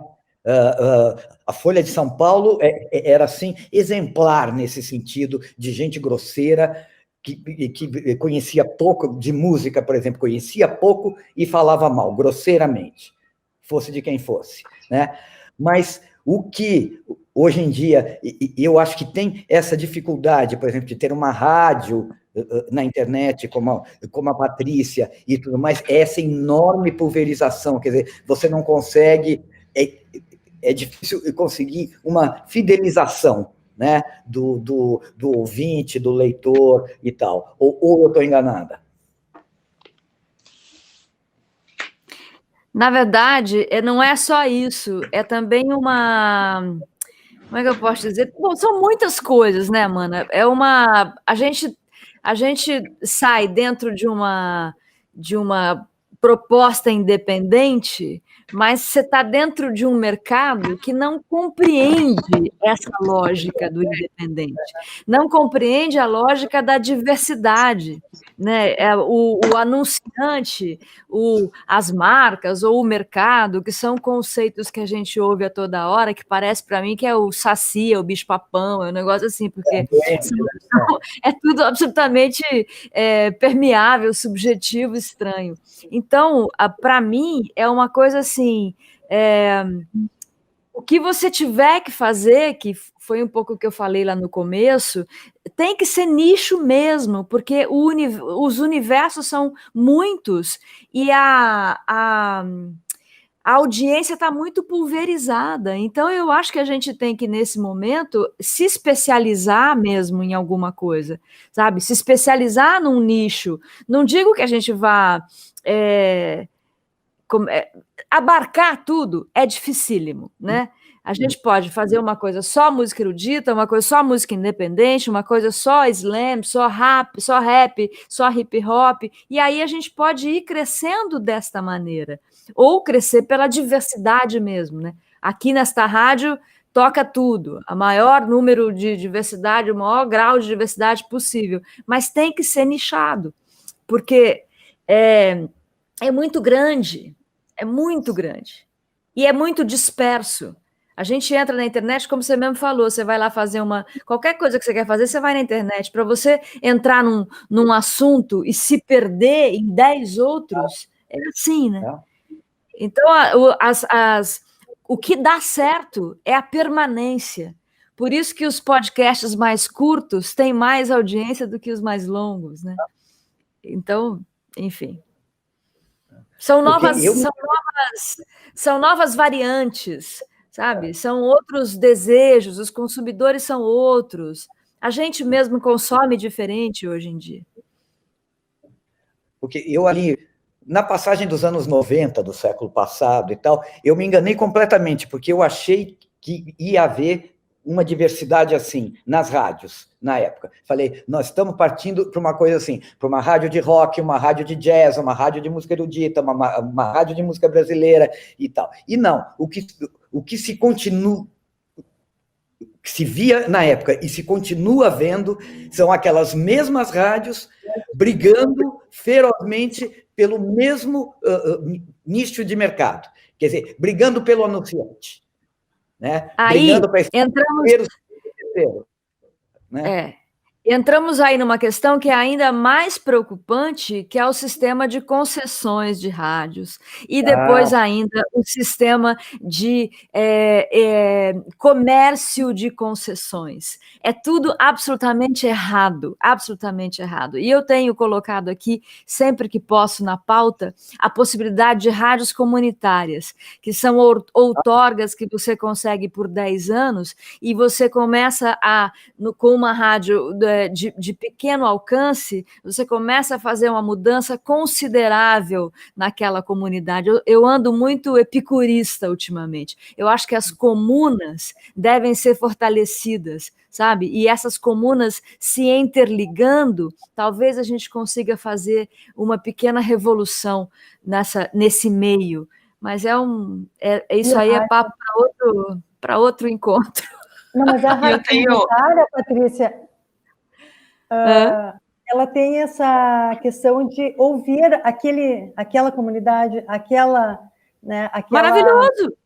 E que é interessante, nós como comunicadoras, eu acho que o ouvir, né, e é o mais importante, né, e muito importante, e eu queria lançar assim para vocês, para ti, que tem a questão da entrevista, né, que tem todo esse cuidado. A Carol também falou essa coisa de deixar o artista confortável, né? Saber, a Patrícia tem esse trabalho, né, Martinelli, desculpa, a Roberta Martinelli, esse trabalho da entrevista e de tu ouvir o que aquele artista tem para te dizer, não seguir aquele onde nasceu, aquela cartilha, e ter essa percepção que vocês têm e que quem está ouvindo, aí faz a diferença, né?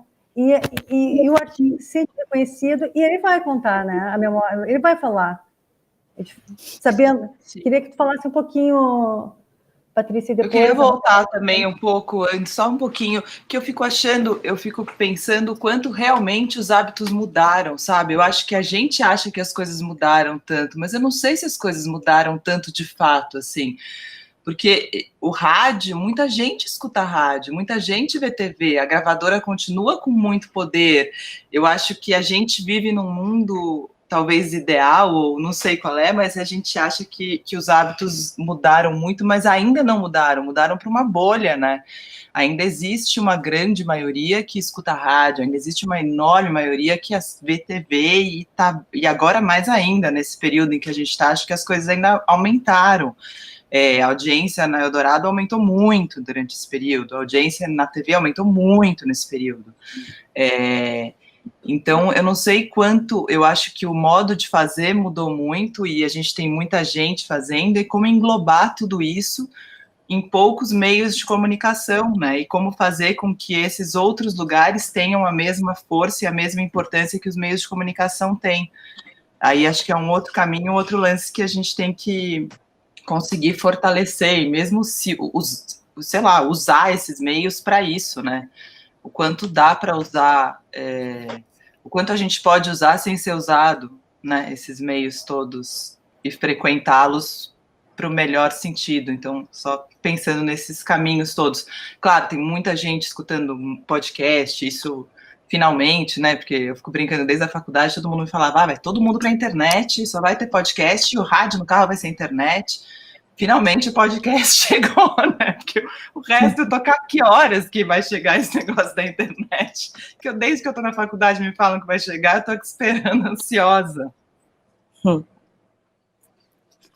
A gente tem uma questão também, que é a questão do acesso à tecnologia, que de fato é ainda muito complicado no país. E o rádio, sem dúvida nenhuma, tem a força de sempre. Em comunidades ribeirinhas é o único meio de comunicação. Tem muita escola dando aula via rádio tradicional.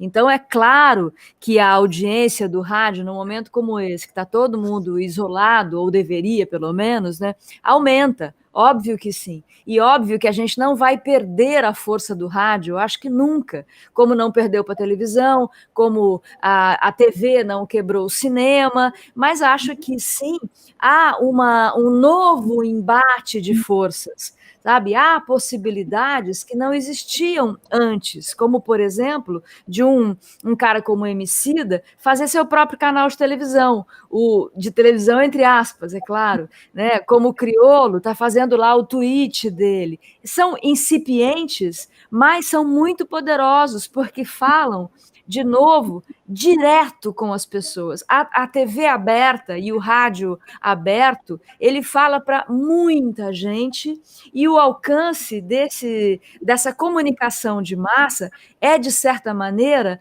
um alcance imenso, sem dúvida, mas mais raso do que quando você fala diretamente com aquela pessoa que quer ouvir exatamente aquilo.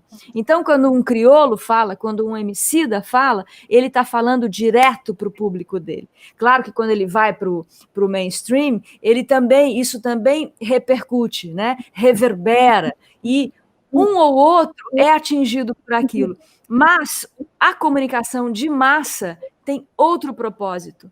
Então, quando eu falo que a internet tem esse poder transformador, e quando eu acho que as comunas devem ser fortalecidas, é nesse sentido, da comunicação nichada, poderosa, dirigida, porque eu creio mesmo que a transformação poderá vir a partir daí. Você, como muitas aqui falaram, eu não vou usar o pequeno espaço que eu tenho para falar mal de um disco. Eu vou falar para jogar essa bola para cima. Então, eu creio que, nesse sentido de tentar realmente fazer uma transformação, é importante, claro, a gente também pegar esses lugares que são possíveis de ocupar no mainstream e levar uma mensagem alternativa. Mas o poder do pequeno não pode ser ignorado de jeito nenhum. Eu acho que sim, eu acho que potencializar os veículos independentes, pequenos, ou as rádios comunitárias, como vocês falaram, é muito interessante, é importante. Mas, ao mesmo tempo, eu acho que é muito cômodo para a comunicação mainstream deixar sempre à margem, né? Sempre ditar qual é o lugar de espaço de voz que essas pessoas têm. Olha só, tu tem ali a tua rádio comunitária, fica ali, tá legal, não precisa vir para cá, fica ali, o tráfico te ajuda, e a gente fica aqui falando só da Ivete Sangalo, só aqui do fulaninho, sabe? Porque é isso que acontece. Então, mas não é o que eu estou dizendo. Não, eu não estou dizendo que tu está dizendo isso, eu estou só fazendo uma argumentação em cima do que tu falou. Okay. Então, eu acho que a comunicação mainstream, como tu mesma disse, né, acaba ficando às vezes sendo rasa. Tudo bem, aí tu falou, ela tem outro propósito. Só que o propósito dessa comunicação de massa é racista, é classista, é homofóbica, é gordofóbica. Então, se a gente não questiona isso, vai ser sempre a mesma coisa. O que a mídia, o que a mídia de massa, como, né, vou usar a tua expressão, o que a mídia de massa quer? Ela quer executar aquele governo, aquele objetivo do governo que alguém agora aqui falou, que eu não lembro, desculpa quem foi, que é de reprimir o valor, a potência da cultura como formação.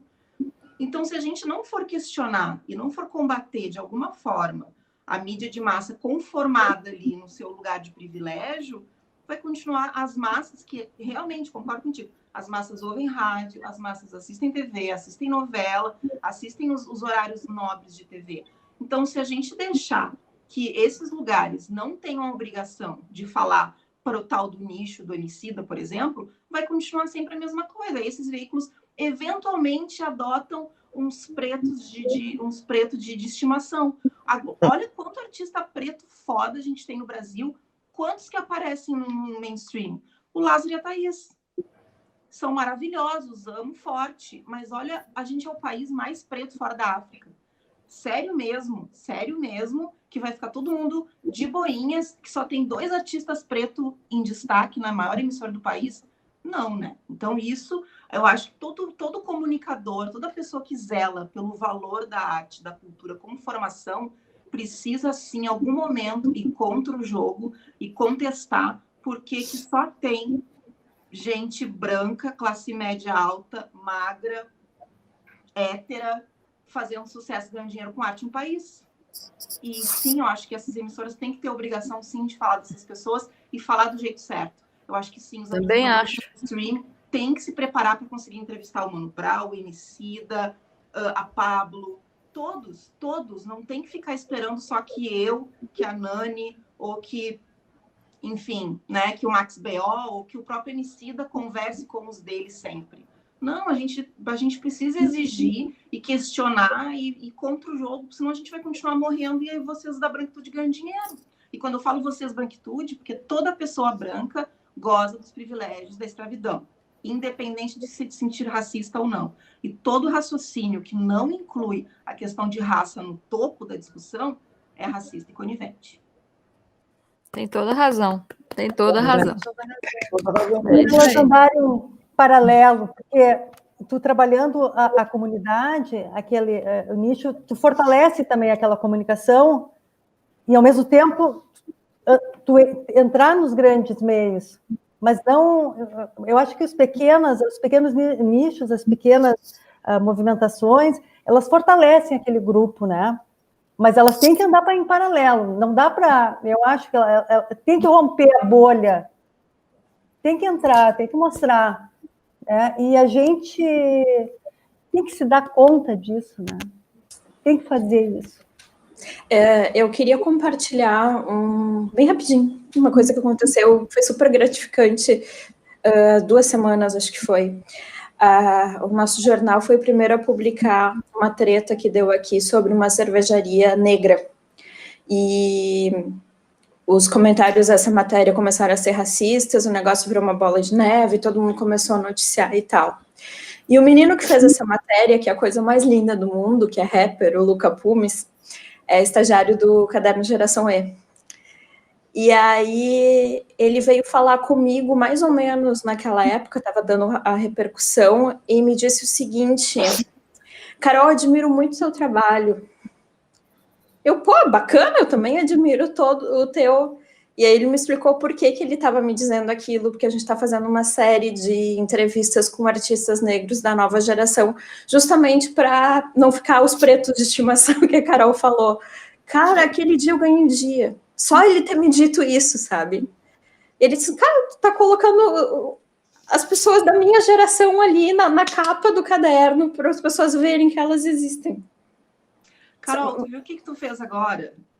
Me explica. Tu contou uma história linda e tu te botou no protagonismo da história.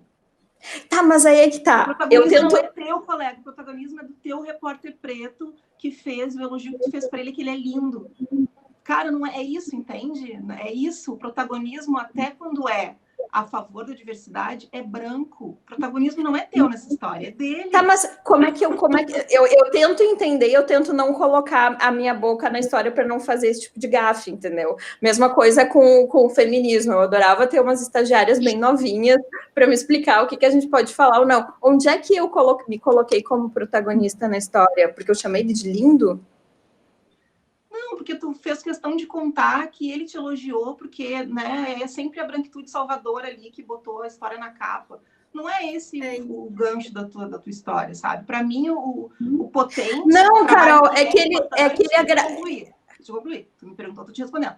O importante desse trabalho é o protagonismo preto que merece estar ali. Ele não precisa da benevolência da branquitude para estar na capa do jornal. É essa que é a diferença. E assim, com todo o meu respeito, Carol, assim, não é eu não estou personalizando a crítica, tá? Não é uma coisa que recai sobre ti, Carol. É sempre assim. É sempre a branquitude da comunicação, do trabalho social. É sempre a branquitude protagonista salvadora da negritude. Cara, a publicidade é a mesma coisa. As marcas bebem da cultura urbana, do cenário da cultura urbana, e vem com um discurso que está dando voz para... Pô, você tá ganhando dinheiro pra caralho aí com a nossa cara, com a nossa voz, com a nossa negritude, e você estão dando ponte pra gente. Se a gente pega e vai embora e volta pra África, vai pra Wakanda, espero que isso aconteça em algum momento, vocês ficam tudo pobre, fudido. Entende? Não, essa questão. O protagonismo nunca é nosso. É sempre da branquitude. E assim, não precisa explicar, Carol. E eu também não vou explicar, porque assim, meu papel que não é esse. A branquitude precisa saber de onde tirar o conhecimento para não ser racista. Não vai ser comigo aqui numa live, entende? Chega disso, sabe? Não dá para ser o preta de ninguém, cara. A comunicação precisa reconhecer o seu papel social na transformação. Enquanto não botar a negritude de protagonista, isso não vai mudar. Tá, mas eu quero dizer que, enquanto pauteira, eu tentei dar esse lugar. A gente está aqui discutindo como fazer, entendeu? E tinha sido bem naquela época, quando deu o problema da fala da live da PTC. E aí as pessoas que tentaram repercutir na mídia aquilo, foi ficando cada vez pior, porque não sabiam abordar aquilo. E naquele momento, eu disse assim, só que assim, eu só tenho o Luca como o único jornalista negro na redação. Eu disse assim, se me cobrar, eu vou pedir para o Luca escrever, entendeu? E não para ele escrever. Agora, tu foi na tua gestão e reclamou, olha só, a gente só tem o Luca aqui, quando é que a gente vai ter diversidade na nossa redação? Sabe? Daí fica assim, sempre... Mas justamente eu estava pronta para falar isso. Pois é, então assim, a branquitude fica sempre ali apagando incêndio, né? Surfando no hype ali do antirracismo, e vai lá, senta na sua cadeira, olha para o lado, só tem um colega preto e fica por isso mesmo. Então, é isso, sabe? É compromisso pela mudança. E isso serve também para os ambientes machistas, para os ambientes gordofóbicos. Quem é que vai na chefia e contesta? Quem é que vai na reitoria da universidade e reclama? Olha, não tem professor negro, e aí? É 2020, a gente tem que subir uma hashtag Black Lives Matter em plano 2020, cara. Isso é inadmissível, meu, é inadmissível. Bom, eu tô ficando meio... Não, eu acho que o Música, com esse tema... Não, Carol, eu gosto de perguntar para a gente não cometer esse tipo de coisa, e não é colocar como uma benevolência, que a gente está discutindo aqui como fazer diferente, e eu disse que eu recebi um retorno positivo, porque me disseram que eu estava fazendo diferente. Mas essa forma de posicionamento é que talvez seja uma escola que a gente precise ter. Até outro dia, daí a gente fez uma entrevista com a Negra Jaque, e no outro dia a Negra Jaque estava dando uma live para o Gonzaga do Correio do Povo, e eu estava assistindo e participando. Aí eu falei, cara, a gente precisa muito de gente que nem tu, para mostrar para a gente como é que a gente faz isso. É sempre uma aula. O racismo é um problema da branquitude, vocês que têm que aprender a mudar. Eu não tenho obrigação nenhuma de explicar para ninguém. É esse que é o problema. Recai sobre a gente a violência de ter que ensinar vocês. Não, cara, assim, não tem cabimento isso. Entende? Não, mas é que... a gente está aqui num espaço da academia, num espaço de ciência de conhecimento, né? Da federal, que acho que é a universidade que mais tem gente preta, sabe? Então, assim, a gente não tem... É inadmissível pessoas inteligentes em 2020 acharem que as pessoas negras têm a obrigação de ensinar alguma coisa. Mas aqui, Carol, quando a gente fala uma coisa que, como eu falei agora, e tu disse, parece que isso, tu tá puxando o protagonismo para ti, se tu não me dissesse, eu não ia jamais me dar conta disso. Alguma das minhas colegas ia me dizer isso. Deixa só eu colocar uma questão para a gente pensar, para não ficar focado nesse, né, nesse debate pessoalizado, porque não é a ideia, acho que não foi a ideia da Carol Anchieta, eu acho que o debate não é pessoalizado. Nesse momento, eu queria chamar a atenção para alguns atravessamentos que a gente tem no rumo da interseccionalidade, né? E eu acho que vem muito a calhar num bate-papo como esse, em que a gente pensou em dar destaque para a voz das mulheres, né? Que acho que é um atravessamento que nos diferencia em algum ponto e a gente pede oportunidade por conta disso. Mas eu acho que, para além de mulheres brancas aqui em maioria, e essa tem que ser uma questão colocada, né? Então, eu acho que é muito proveitoso quando surge esse embate com essas questões tão escancaradas assim na nossa frente, para que a gente olhe também a necessidade de se debater outros recortes do ser mulher, né? Eu acho que nenhuma de nós aqui não está em pé de igualdade só por ser mulher, né? A gente tem ali a Martinelli teve que sair porque tem uma criança. Eu não vou precisar sair porque não tem criança aqui para cuidar, né? E assim vai. Eu acho que cada uma de nós tem essas especificidades, né? E eu acho que o que a Carol Anchieta está colocando é justamente essa questão da interseccionalidade, né? De que a gente não dá para a gente também estar aqui num debate e ignorar esses outros atravessamentos, né? Então, acho que essa questão pessoalizada, né, acho que não é o caso, assim, só para colocar. E o que a Carol está querendo trazer também é isso. Acho que a gente também já encheu o saco de ter que explicar para os homens, né? Ai, por que não é para... Né, por que eu tenho que ficar explicando o tempo todo que eu também tenho que ter oportunidade, que eu também, né, tenho talento para mostrar? E eu acho que esse paralelo talvez seja muito bem-vindo, assim, para entender isso, né? Longe de mim aqui tá tentando explicar o que a Carol colocou tão bem, mas eu acho que eu só quis trazer assim, esse tom da interseccionalidade, que eu acho que é uma coisa que vem a calhar nesse debate, como ele está sendo feito, né? E as coisas que nos diferenciam também, enquanto mulheres, nesse momento aqui, no nosso dia a dia.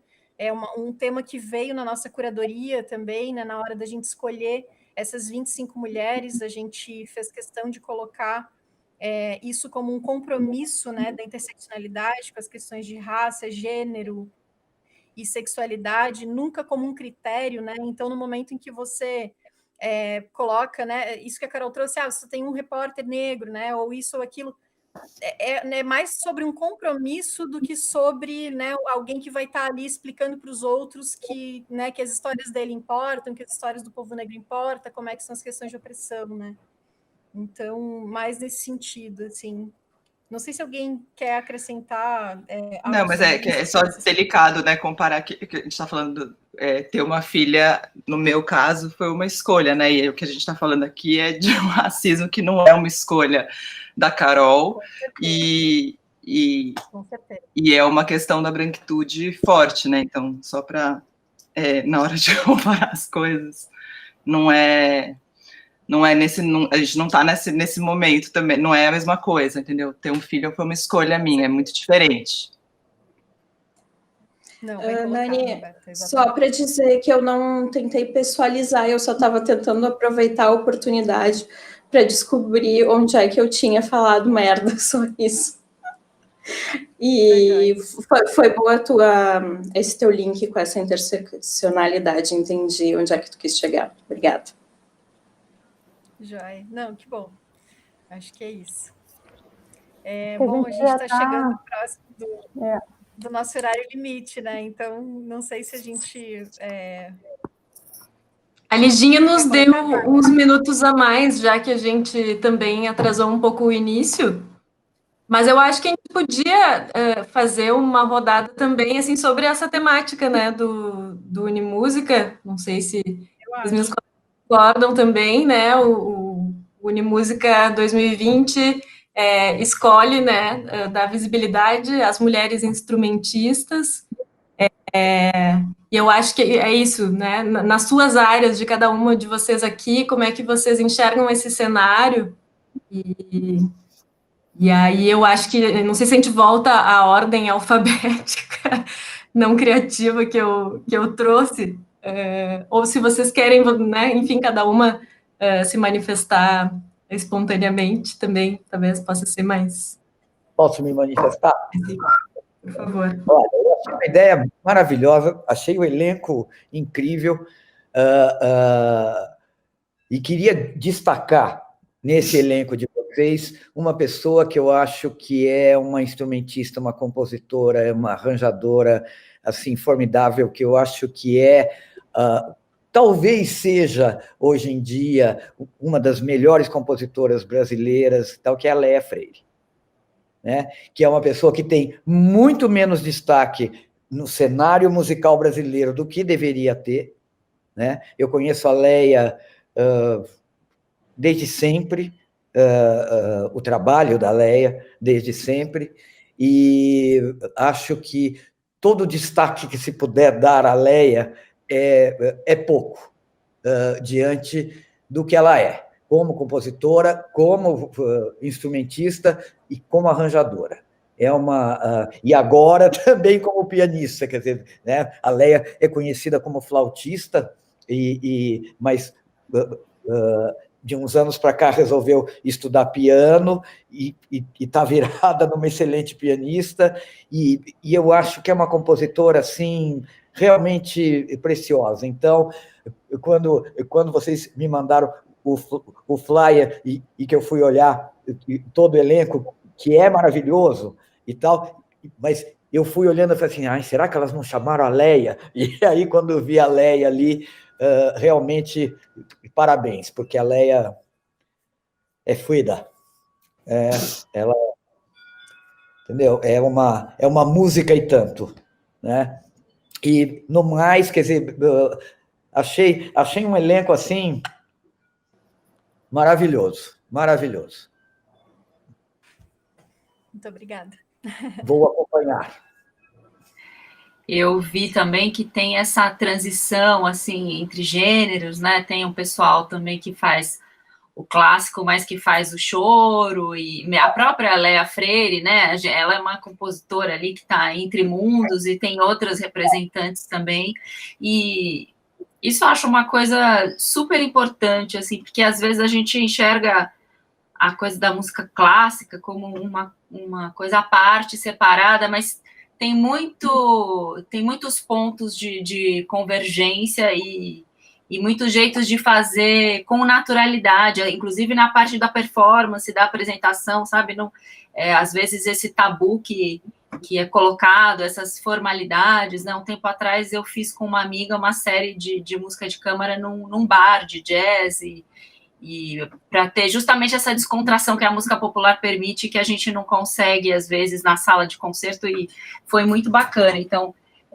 eu vi que tem essa mescla aí no programa de vocês, e achei bacana. Vocês perguntaram da questão da mulher também, né, nos campos de cada uma.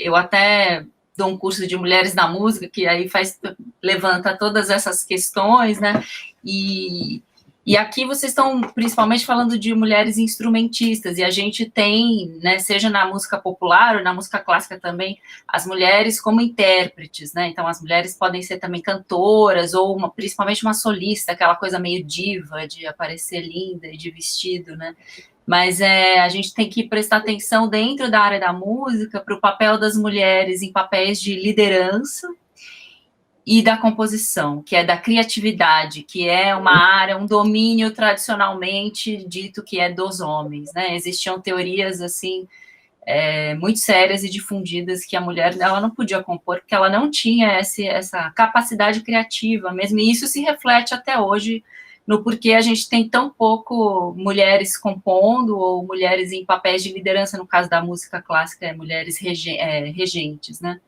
Então, essas são questões também para a gente, dentro de falar de música de mulheres, para a gente olhar também. Só fazendo um adendo aqui, a Léa Freire está nos acompanhando, mandou uma mensagem, né? Que beleza essas jornalistas todas juntas.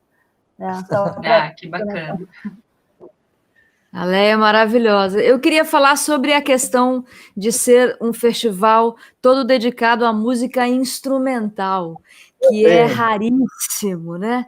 Porque eu sou do júri do Prêmio BDMG de Música Instrumental, fui júri muitas vezes, e essa semana eu peguei a lista de 20 anos de premiados. Nesses 20 anos, apenas 3 mulheres foram premiadas nesse prêmio, que é um dos prêmios mais importantes da música instrumental no Brasil. E é muito louco, porque não é porque não existam mulheres instrumentistas, mas é que o espaço para essas mulheres é tradicionalmente tão pequeno que ver um festival inteiro dedicado à mulher instrumentista é um negócio assim maravilhoso, me dá uma felicidade imensa de ver. Meus parabéns para as meninas que fizeram a curadoria, tá realmente excelente, excelente mesmo. Só fazer esse comentário que não é só música instrumental, tem bastante canção também, né? Mas, enfim, tu quiseste destacar o fato delas tocarem seus instrumentos, assim, né? Mas tem muitas instrumentistas, né? Tem muitas instrumentistas. Perto do que a gente vê normalmente nos festivais de música, normalmente são festivais de canção, né? E a mulher instrumentista aparece ali como coadjuvante, né? Aqui a gente tem elas na frente da história. E é bonito ver uma mulher fluente num instrumento, né? Não é algo tão comum, né, para nós, assim, principalmente protagonizando isso, assim, né? Então eu fiquei muito emocionada também com a curadoria, achei lindo. Tô louca para ver a Lívia Matos, que eu sou muito fã, acho ela uma deusa. A Lívia é máxima. A Lívia demais. a Lívia está nos acompanhando aqui também, já mandou mensagem. Que bacana. A Lívia é daquelas artistas completas, né? Porque a Lívia toca bem, a Lívia canta bem, compõe bem, é performática, a performance dela é maravilhosa. A Lívia é um portento, né? Eu descobri ela na rua em Belém. A gente acho que até Roberto estava comigo, de repente ela passou dentro daquele circo dela, que é a gaita, que ela põe a gaita dentro, né? Coisa mais maravilhosa do mundo.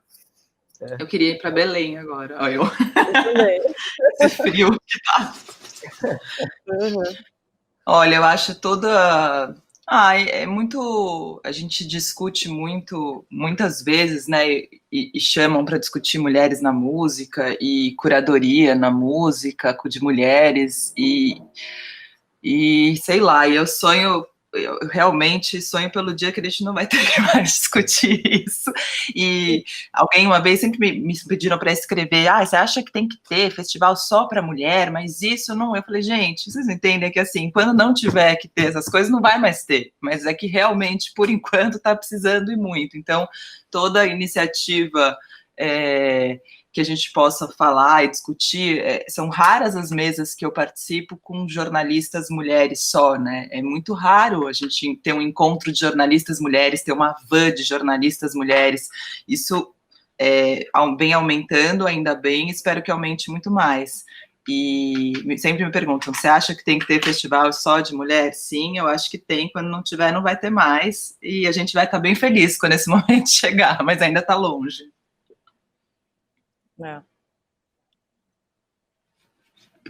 Quem quer falar? Eu fico pensando o que passou a Rita Lee, roqueira, lá nos anos 60.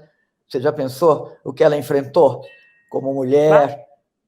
Até dentro do próprio conjunto dela, porque depois ela se deu conta de quanto aqueles dois foram o tempo inteiro machistas com ela e maltrataram ela, né? Mas aí um tributo à Ritinha, porque aquela foi corajosa, né? É corajosa, né? No meu ponto de vista, posso falar? Trazendo a minha contribuição sobre a programação, acho que todo o espaço de, não só a programação, mas, né, plataforma nova que se celebra hoje, né, eu sempre acho que cada espaço novo para divulgação, para fomento, enfim, para divulgação da arte, né, e potencialização da arte, é sempre importante. Quando ele está na academia, principalmente, é muito valioso, assim, a gente está vendo as universidades com tanta dificuldade, obviamente, os primeiros cortes é para onde, né? Para qual setor da academia que vai o corte, né? Então, eu acho que é muito legal quando uma universidade vem com um projeto novo, bem planejado, bem pensado, para espalhar e dar espaço de valorização no seu espaço de excelência, né? De conhecimento. E achei a programação incrível.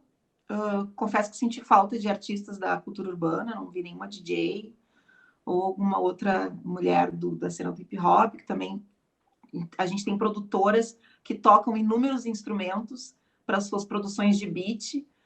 A produção de um beat pode ser tão complexa como uma sinfonia, né? Então, eu acho que está mais que na hora também dos espaços de música valorizarem essa produção musical que não vem necessariamente do conhecimento erudito e acadêmico, né? Eu acho que a produção musical é muito variada e ela pode ser valorizada de outras formas. Mas dentro dessa programação que sim, achei rica, eu saúdo a presença da Nina, do Afroentes, que é minha companheira Tinuqué. A gente faz parte de um grupo de estudos do pensamento de mulheres negras aqui em Porto Alegre, e ela é uma artista maravilhosa, completa, que carrega uma ancestralidade muito potente, uma presença muito forte na cultura aqui, no conhecimento acadêmico, né, doutoranda.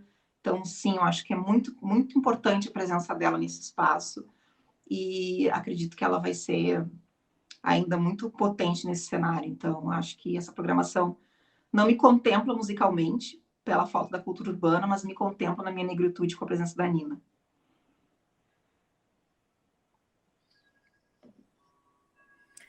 Volta só, Carol. Eu queria complementar que eu já tinha falado um pouco antes na minha fala anterior sobre a diversidade, essa questão da programação. Eu até tinha perguntado se os nomes já tinham sido divulgados, se a gente podia falar, pelo jeito sim, acho que é. E eu tinha perguntado sobre o título Forrobodó, a questão ficou em suspenso, ninguém respondeu. Como é que foi essa batida de martelo sobre isso? Foi ideia da Lígia, não foi? Foi ideia da Lígia, né? Foi ideia da Para Lígia. fazer essa grande festa, né? E rapidamente se tornou um consenso, né? Eu acho que... E a Bianca ficou muito feliz, a Bianca Gismonte, porque a música do Egberto também, ela referência a Gonzaga, a nossa primeira grande compositora. Também, né?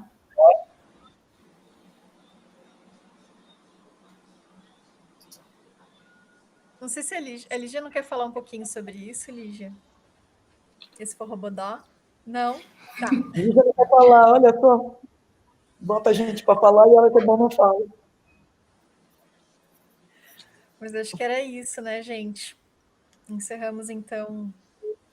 É isso, gurias? Não sei. Não, Dani, vou falar. Não, eu acho que uma observação que é importante, que a gente tem comentado aqui algumas vezes, mas que talvez né, as nossas convidadas ainda não tenham escutado, que eu acho muito importante ressaltar aqui na primeira reunião já de curadoria, né, nós levantamos mais de 100 nomes possíveis, entre nós 5. Havia uma centena de possibilidades maravilhosas, então foi realmente um super trabalho assim, de chegar nessa combinação de 25 artistas, 5 por noite, enfim. Mas é só para deixar registrado isso, né, que, enfim, o trabalho foi grande, né, e não dá para contemplar tudo, mas a gente queria muito ter vários forrobodós, assim, ao longo do ano. É isso. Então, bom festival! É isso aí, parabéns. Parabéns. Acho que seria lindo se a gente pudesse também ficar conversando, né, sei lá, quantos assuntos, mas acho que depois de 2 horas a gente também precisa se alimentar, ir ao banheiro, então vou agradecer, não sei se os meus colegas permitirem, não sei se alguém ainda queria fazer algum comentário, e senão eu tomo essa última palavra só para agradecer, então, as super participações luxuosíssimas de Camila Fresca, Carol Anchieta, Carol Zatti, Marília Faix, Maria Luísa Kifuri, Patrícia Palumbo e Roberta Martinelli, nesse lançamento do Festival Forrobodó, do projeto Unimúsica 2020, uma realização do Departamento de Difusão Cultural da Pró-Reitoria de Extensão aqui da URGS. O festival ocorre de 14 a 18 de setembro, uma programação de mulheres instrumentistas incríveis, transmissões multiplataforma ao vivo nas 5 noites, Mais informações no novo site urgs.br/difusão cultural. Então, até lá, nos vemos virtualmente. Muitíssimo obrigada. Parabéns. Muito obrigada por estarem conosco. Obrigada, Francisco.